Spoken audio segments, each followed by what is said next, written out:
Momentos, como estamos viendo, también que la criminalidad ha comenzado a incrementarse, hay un tema también de violencia, hay un tema de desahogo que quiere hacer la población. Hablemos del conflicto social que realmente se viene generando en estos momentos dentro de la sociedad peruana. Y cuando hablamos de conflicto social, no necesariamente estamos hablando de una guerra civil, sino de una situación de descontento que ciertos grupos de la sociedad, por ejemplo, tienen sobre el rol del Estado o sobre la clase política que gobierna.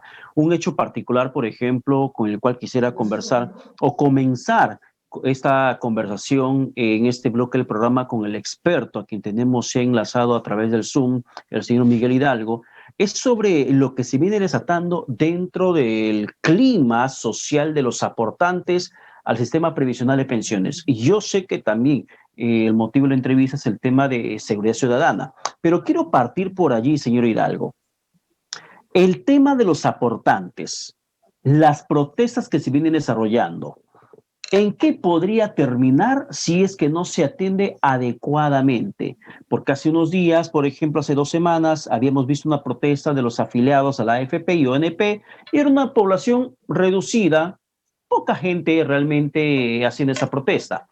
Días después se da otra manifestación ciudadana, ya un número un poquito más grande, más amplio, y que terminó siendo repelida por la Policía Nacional con chorros de agua para que justamente se dispersen. Imagino que en la estrategia policial, ante el riesgo de que esto pueda ser mucho más grande. ¿En qué podría terminar estos escenarios sociales si no se toma en cuenta el descontento de esta parte de la población peruana? Buenas tardes. Buenas tardes, Pedro. Primero, gracias por la invitación. En realidad, considero que para tu pregunta habría que hacer un análisis un poco más amplio de lo que significa el tema este de los aportantes y el tema de la complicidad social a partir de ellos, ¿no? La coyuntura política nacional es un caos, en realidad, ¿no? Y es un caos a partir de que la cabeza del Estado, que es nuestro presidente, pues está en una etapa de inestabilidad bastante compleja, ¿no? A partir de eso, pues, hacia abajo, como se desarrolla la infraestructura del Estado, todo funciona desordenadamente, ¿no? Ahorita me estás hablando de la conflictividad social a partir de este tema de la AFP y la ONP, pero siguen siendo temas menores, ¿no? Si hablamos de la conflictividad social que hay en el corredor minero del sur, a partir de los grandes proyectos mineros, si hablamos de la conflictividad social que hay a partir de todos los problemas que están existiendo ahorita en el Perú, el tema de la AFP y la ONP, yo creo que está siendo manejado de una manera muy superflua, ¿no? Por parte del Congreso, más que nada populista, ¿no? Pero podría ser superfluo, hay un tema menor, entendiendo que, por ejemplo, el cambio constitucional que se aprobó en Chile surgió justamente de una protesta bastante menor que era el reclamo de precio de pasaje de los escolares en el metro de Santiago. Luego se sumaron otras demandas como el tema de AFP y luego se impulsó en un nivel de violencia bastante fuerte y condenable, por cierto, un cambio de constitución aprobado mediante referéndum. El tema de Chile comenzó por algo chiquitito, algo que consideraron era básicamente hasta insignificante en la demanda del precio del pasaje de los escolares en el metro de Santiago, y terminó en todo lo que ya conocemos. Si no copiamos o si no vemos la experiencia de Chile, ¿qué podría pasar? Bueno, yo desde mi óptica, Chile y el Perú son países y realidades bastante diferentes, ¿no?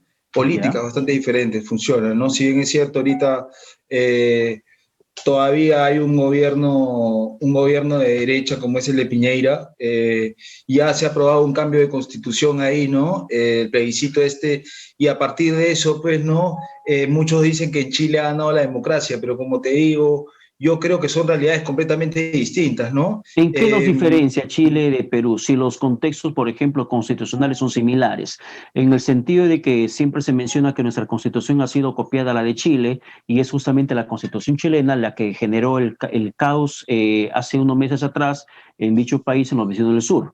¿En qué nos diferencia exactamente socialmente? Usted que estudia mucho la conflictividad social, ¿en qué nos diferencia? Bueno, yo creo bien que en Chile no se ha interpretado bien estos cambios sociales, no se ha interpretado las necesidades de la gente a partir de este gobierno de derecha de Piñera, ¿no? Que como tú bien dices, un problema tan simple como la variación de un cambio de pasaje ha terminado en el cambio de una constitución, ¿no? Ahora, ¿en qué se diferencia en cuanto al Perú? Bueno, no recuerdo alguna marcha o alguna protesta desde la época de los cuatro suyos hace 20 años, ¿no?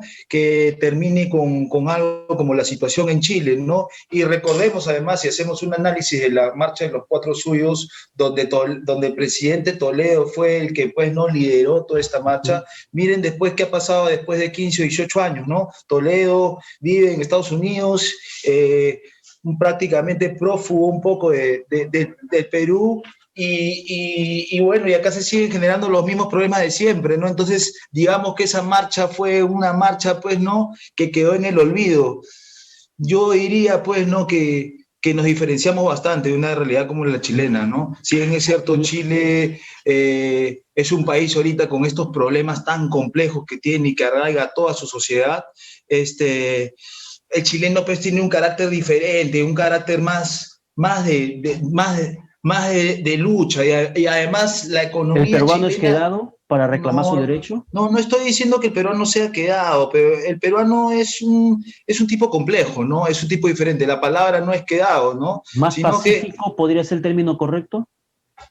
yo creo que es un poco más pasivo, o sea, pacífico no es la palabra tampoco, sino pasivo, no sale a reclamar quizás un poco sus derechos, ¿no? Entonces, problemas como los que tú me comentaste de la ONP y la OFP y muchos otros problemas más que hay, ¿no? Con respecto al tema económico, simplemente agarran, se discuten en el Congreso, me los comentas tú, no superfluamente, sino con una preocupación grande que tiene usted como periodista, pero a la hora de la hora simplemente se decide políticamente, pero no se piensa mucho en el ciudadano de a Y la pie. gente no reacciona más. Bueno, Exacto. honestamente, yo coincido contigo en el tema de que el peruano es pasivo, de que el peruano es teclero. O sea, le gusta protestar en redes sociales, le gusta teclear y despotricar y llamar a la lucha y nunca sumarse.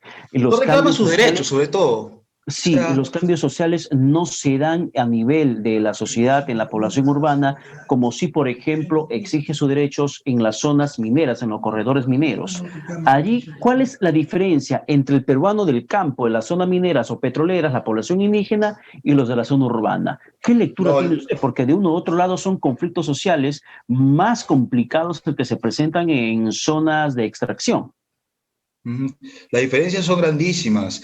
Empecemos nada más porque el peruano citadino, el peruano de la metrópoli, tiene todo a la mano, ¿no? Tiene servicios básicos, tiene servicios de salud, seguridad, existe una comisaría, existe más presencia del Estado, ¿no? Está en su zona de confort, está tranquilo. Exacto. En definitiva, el campesino, el que está un poco en la zona altoandina, está un poco en la zona altoandina peruana, bueno, carece pues de todo esto, ¿no? No tiene servicios básicos, no tiene agua, no tiene desagüe, no tiene una buena posta.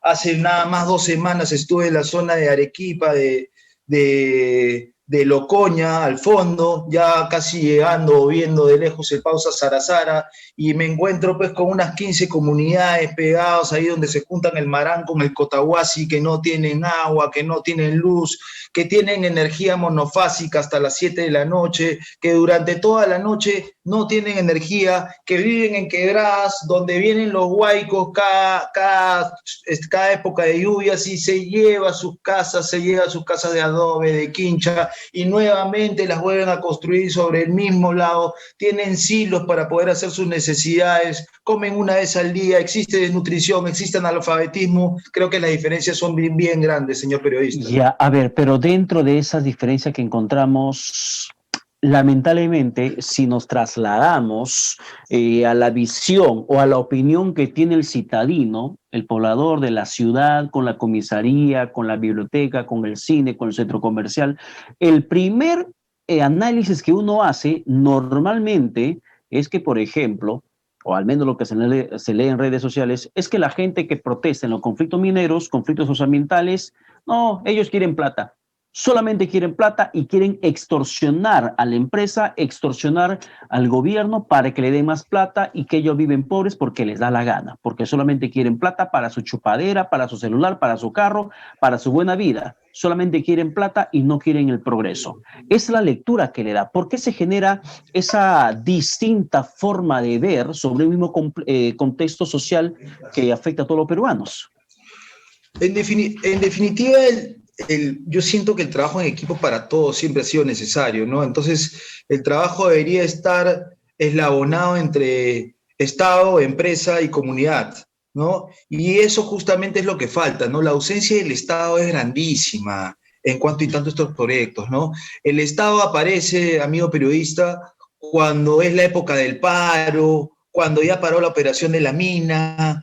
Hemos visto ejemplos tan claros como Tía María, ahora toda la zona del corredor minero a la cual también pertenece Tía María, solo que ese es el corredor minero pues, no, del sur, pero esta zona de Las Bambas, Santa Pacay, Tintaya, donde todos los días hay paros y donde efectivamente, como usted bien señala, existen pues, algunos interlocutores, por así llamarlos, que nada más están pensando en beneficio propio a veces, ¿no? Y que no son De que los existen, reales existen. líderes. Existen, claro está, hemos visto pues a estos hermanos Chávez en Ah, Cusco, sí, claro. hemos visto pues en Arequipa pues a Pepe Julio Gutiérrez y hemos visto entre tantos otros actores de este perfil que buscan desestabilizar los grandes proyectos de inversión minera, hidrocarburo, hidroenergía en busca de beneficio propio, ¿no? A mí me parece que lo que se necesita pues, es empezar por la presencia del Estado. Se necesita mucho liderazgo, ¿no? A partir de un líder articular, pues, ¿no? La presencia de estos actores con un mensaje para poder llegar a la tan ansiada licencia social y a partir de eso se puedan desarrollar el inicio de los proyectos.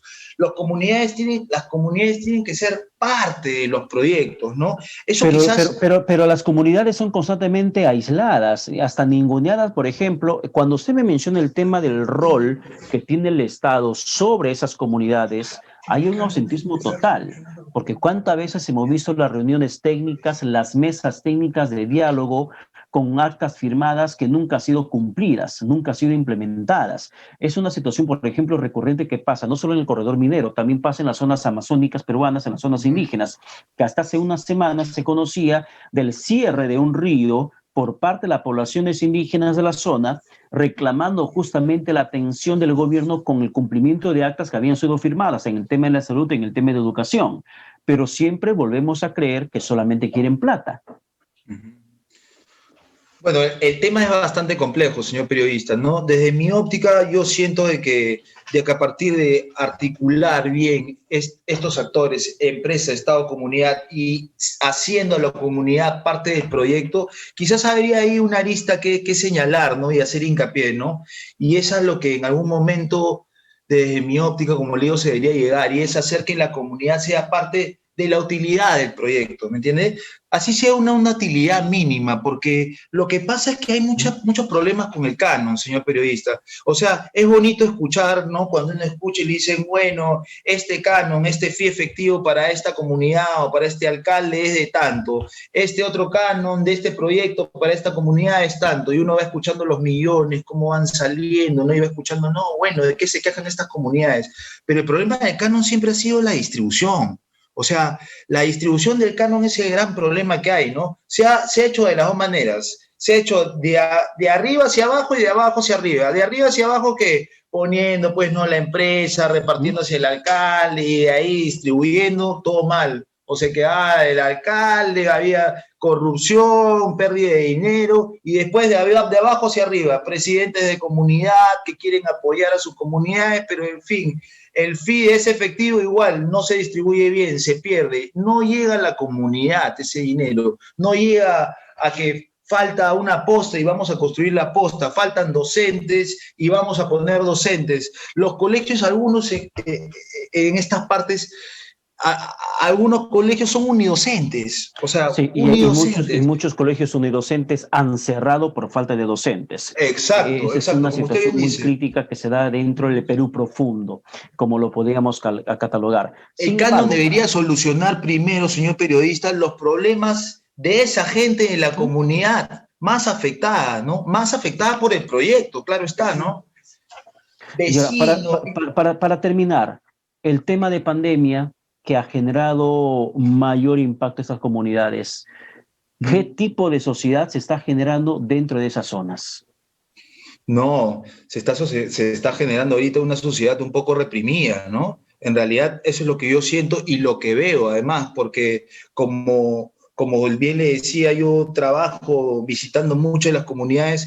Usted ahorita me acaba de decir que, bueno, que comunidades de la selva y de la sierra, y así una comparación, yo creo que son idiosincrasias bastante diferentes, ¿no? Inclusive cuando hablamos de comunidades altoandinas como el quechua y el aymara, que están en un mismo sitio, siguen siendo diferentes, ¿no? Y eso se hace importante para poder determinar cuáles son sus prioridades, sus requerimientos primigenios, ¿no? ¿Qué es lo que quizás las empresas no analizan mucho, ¿no? Las empresas a veces se sienten amenazadas un poco también por estas comunidades, pero como que le repito, lo que se necesita es asumir un liderazgo, una decisión política. Yo Ya. desde mi óptica digo, ¿no? A ver, no quiero ponerme, ni quiero ser tan vivaz de ponerme a la altura de un presidente, pero yo digo, ¿no? Si es que el presidente de la República, un nuevo presidente que va a venir como líder de un país, tomara la decisión política de enviar a un ministro o a una persona de confianza, de relevancia en la infraestructura o en la infraestructura del Estado, digamos así, ¿cómo sería? ¿Cómo sería si es que va en verdad una autoridad líder a cada proyecto emblemático tipo Tía María, tipo Conga, Tambo Grande, Michiquillay y tantos otros que hay, ¿me entiendes? Que no se han dado y que simplemente no se han dado por esta falta de ausencia del Estado, que eso para mí es lo primordial, ¿no? Yo he trabajado en muchos de estos proyectos, señor periodista, y yo le digo, el Estado aparece nada más cuando aparecen los policías para meter palo, el Estado nada más aparece cuando el campesino ya se cansó ya de no encontrar ninguna respuesta. Entonces, es ahí donde viene, pues, donde todo esto revienta, explota, colisiona Y termina siendo un conflicto social ya cada vez más inmanejable y y perdurable en el tiempo. y lo peor, señor periodista, es que todo termina en la corrupción, finalmente, ¿no? Que es de lo que tanto estamos hablando y lo que supuestamente es bastión en nuestro señor presidente Vizcarra, pero bueno, ¿no? Yo dudo que nada más Termina siendo yo todo creo lo que contrario. Señor Hidalgo, muchas gracias por la entrevista. El tiempo nos ha ganado. Agradecemos su valioso aporte que nos ha dado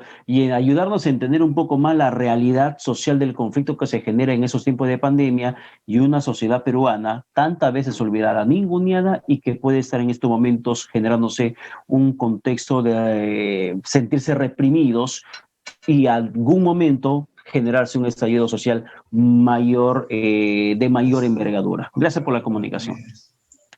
yo pienso igual que usted, señor periodista, le agradezco primero por la intervención y esperemos, como usted bien dice, que tanto las comunidades como el Estado mismo y ahora a portas de una elección, estamos a 5 meses de las elecciones, pues podamos todos reflexionar como peruanos y podamos sobre todo ir a las urnas pensando en que todos queremos un país mejor, ¿no? Un Perú mejor. Claro, que es lo que todos aspiramos, sin duda alguna. Elegir a los mejores, señor periodista, por favor. Es Eso lo sería que, lo único que pido. claro, y que todos los peruanos debemos tener ese mismo compromiso. Muchas gracias por la comunicación, por esta entrevista. Muchas gracias, Vamos señor a la periodista. pausa, regresamos con más aquí en Rumbo al Poder.